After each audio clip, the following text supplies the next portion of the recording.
Hello everybody, my name is Star Wars Boy, how are you? And welcome back to the channel for a brand new Star Wars Battlefront 2 video.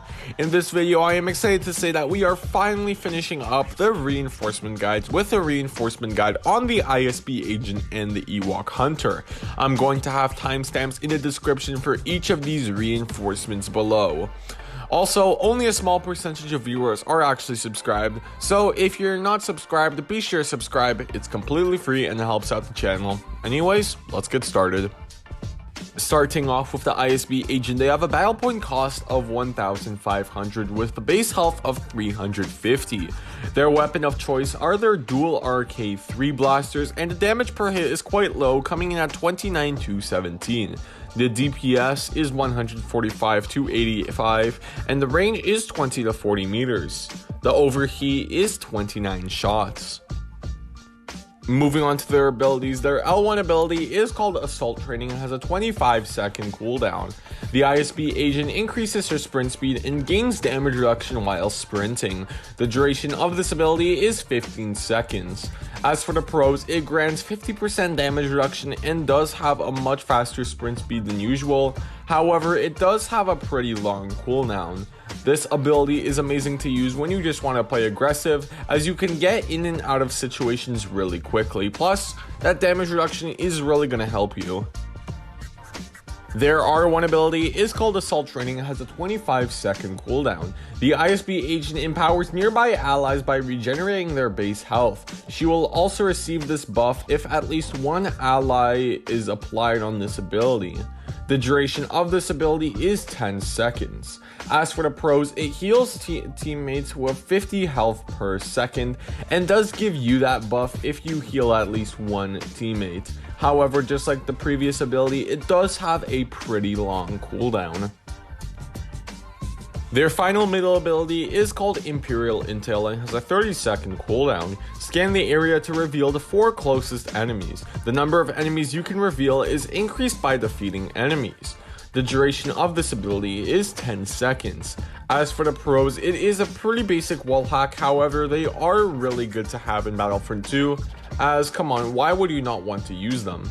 As for the cons, however, just like all the other abilities from the ISB Agent, this one does have a pretty long cooldown, longer than all the others, coming at 30 seconds. Now moving on to their star cards, and the first card I am going to recommend is the Interrogation card. Reveal nearby enemies' locations by defeating an opponent using melee strikes. From 16 meters to 23 meters with a maxed out star card. Now the ISB Agent does have a passive ability which grants 100 health to the ISB Agent after defeating an enemy with their melees, and their melees are ridiculously fun to use and I recommend using them.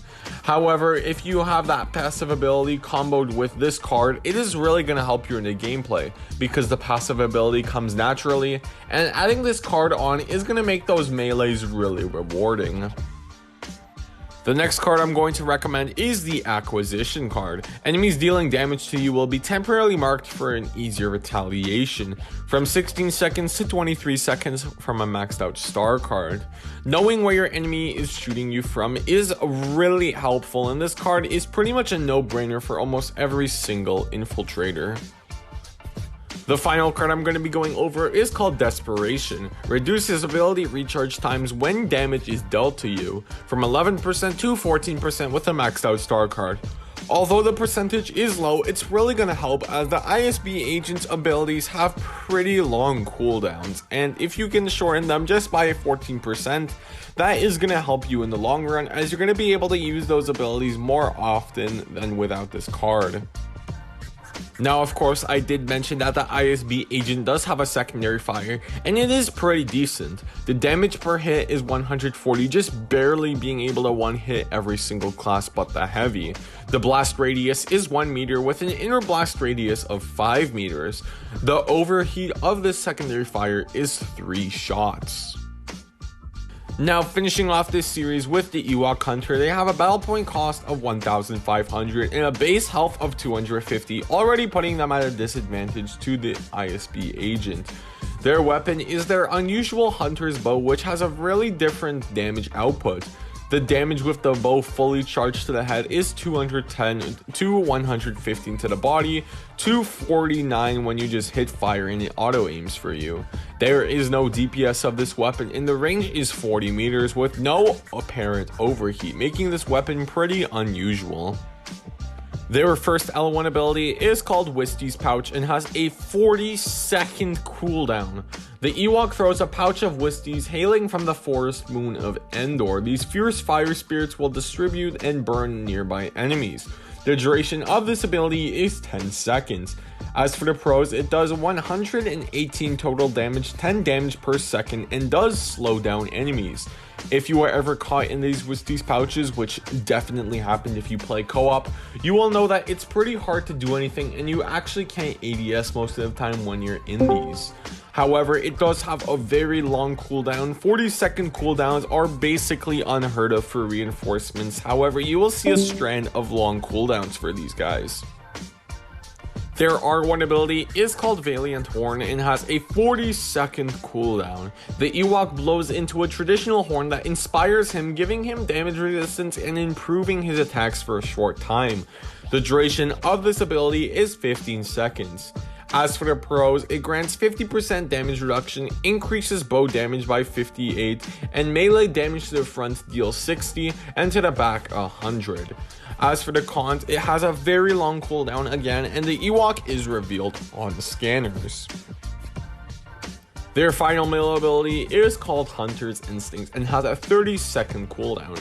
The Ewok draws upon their natural instincts, allowing them to uncover and single out weakened enemies. The duration of this ability is 10 seconds. As for the pros, it highlights targets. Yellow targets will be full health and red targets will be wounded, and it does highlight footprints as well. However, just like the other abilities, it does have a very long cooldown, and looking back, I should say that the duration is pretty short. Moving on to their star cards, and the first card I'm going to recommend is called Desperation. Reduces ability recharge times when damage is dealt to you from 11% to 14% with a maxed out star card. Now, just like the ISB Agent, the Ewok does have a passive ability that speeds up cooldowns by 50% with crouching. However, if you ever crouched as an Ewok, you will know that you literally can't move as you're gonna be so slow. So this card is just to help boost that cooldown, as seriously, 40 seconds for two of their abilities, that is insane. The next card I'm going to recommend is the Acquisition card. Enemies dealing damage to you will be temporarily marked for an easier retaliation, from 16 seconds to 22 seconds with a maxed out star card. Honestly, this card is not as good with the Ewok as it is for other infiltrators, however, it's better than nothing. This card will let you know where you're getting shot from, so you can either run away, throw out Whiskey's Pouch, or just try to fight back. The final card of which I'm going to recommend is the Interrogation card. Reveal nearby enemies' locations by defeating an opponent using melee strikes, from 16 meters to 22 meters with a maxed out star card. Now, the Ewok Hunter Spear does 40 damage to the front and 80 damage to the back. So honestly, this melee isn't the best. However, it's still pretty decent, as I feel like you're going to be getting more melee kills than bow kills half the time. So this card won't really hurt, however, they're just not better options, so you might as well have it equipped. So that is going to be it, guys. We are finally done the reinforcement guides, and tomorrow we are going to be ranking every single reinforcement in the game. After this, considering that I don't have a PC yet, I won't be able to do mods right away. However, I am definitely planning on doing them.